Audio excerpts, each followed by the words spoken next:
Last Halloween, I fell back in love with Over the Garden Wall's whimsical yet creepy atmosphere, catchy music, great voice acting, and well-realized characters. But there's one aspect I'd never heard anyone talk about before that's really grown on me for how ambiguous it was. Sara as a character and what makes Wirt's crush on her work. Because the first time I saw the show, Sara seemed like a pretty generic character. Nothing bad, just didn't have a ton of personality to me, but almost 10 years later, like everyone else, the more you rewatch it, you pick up so many details hidden in plain sight that add a lot of context. And with hardly any dialogue or backstory, her subtle actions, in my opinion, communicate a lot about her and Wirt in a short amount of time. So at face value, what do we definitively know about Sara? Well, judging by her role as school mascot and her Halloween costume, she naturally has a theatrical, creative personality.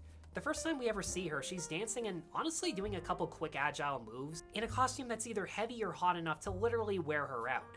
So she also has a physical side of her too. And before Wirt bumps into her, she actually says something I've never remembered her saying until researching this video that, in my opinion, sets up the similarities between the two of them very nicely.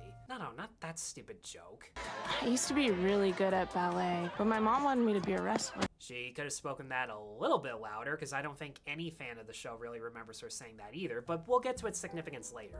Already we can see she's the kind of outgoing person Wirt wished he was, which is what draws him to her. She's willing to perform in front of anyone that she'd be the school mascot of all things, and for a thankless role, the fact that Wirt crushes on her in that costume in the middle of the game, or the one football player actually does kind of look out for her, her efforts are definitely appreciated. Having the most imaginative costume of her and Wirt's friends shows her confidence extends towards her personal life, and she loves to express her artistic side most, which has an equal amount of whimsical and gothic personal taste that just fits the tone of the show perfectly.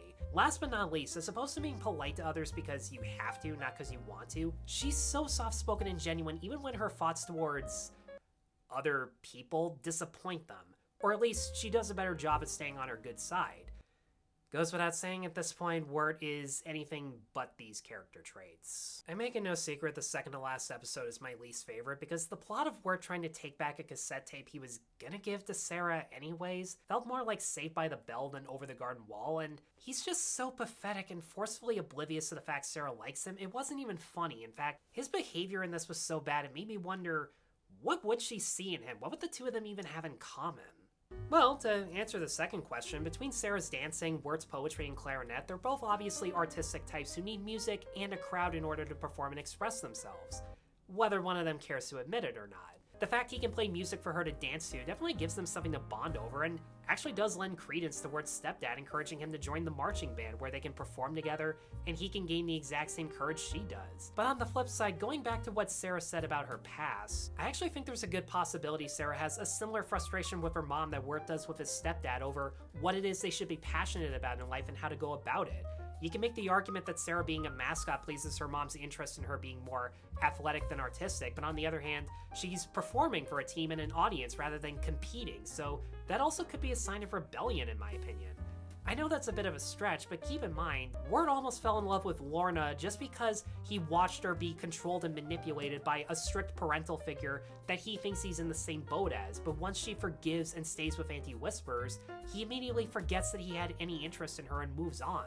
Or at least that's the only justification I could figure as to how that was supposed to make sense. The look on Greg's face pretty much sums it up. But going back to what Sara might have seen in Wirt to begin with, since we've been watching his personal strengths and weaknesses play out for 8 episodes at this point, we've technically seen what a girl might like about him. Deep down, he is a smart, compassionate, and creative person who does want to express himself, and when he needs to, will make risks and sacrifices for the ones he loves most, and become stronger for it. Since his friends were instantly happy to see him at the party and loyal enough to visit him in the hospital, he's clearly shown that side before in school or elsewhere. I'd even say there's a good chance Wirt and Sara have shared a music or English class where they had to perform in front of everyone, which might have been what sparked their interest in each other. That said, from what we know, she hasn't seen how Wirt treats or views Greg as a brother, so we know he hasn't truly lived up to being that kind of person yet.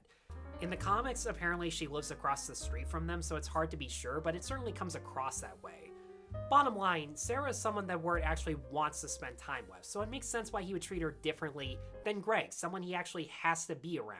And his obligations to bear in keeping Greg out of trouble or just listening to his more childish, naive thoughts that keep him from thinking about or being with Sara just make him focus more on Greg's faults and shows his original true nature. It isn't until he almost loses Greg that Wirt realizes just how important he is to his life and starts to value him just as much. And while it's obviously not the reason why he did it, the fact he rescued Greg in front of everyone just shows whatever person they initially assumed Wirt was, especially Sara, he's fully lived up to that potential by this point. And their loyalty in visiting the boys at the hospital, treating Greg like one of their own, shows to Wirt so long as he finds the right balance, he can have as much a social life with Sara as he does a family life with Greg.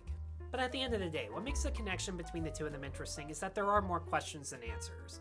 There's actually a comic series that takes place after the show that does try to expand on their relationship and the unknown, and for both of those, it just wasn't very satisfactory. It follows Wirt and Sara being dragged into Greg's unknown-themed dreams, which honestly isn't even a bad idea. Having Sara experience the exact same surreal experiences while Wirt learns that he can coexist with Sara and Greg at the same time, that would actually be a great follow-up, but for starters, they show her real face, which isn't bad or anything, but it does demystify her a lot, and worst of all, for whatever reason, by the time she's introduced into the story, she's already more accustomed to the unknown than Wirt is. If anything, she finds solutions to problems faster than he does, even though he literally almost died trying to survive in this world. I know it's not the exact same, but aside from the climax where she does come up with a pretty clever plan, and still does act shy about her feelings for Wirt, she just felt unrealistically invincible, and it didn't make any sense. But while the show didn't give us a ton, in my opinion, the sense of imagination that makes this show infectiously watchable and fun gave us enough to paint a pretty portrait of young love. Or age-appropriate young love. Seriously, what the fuck was with that joke?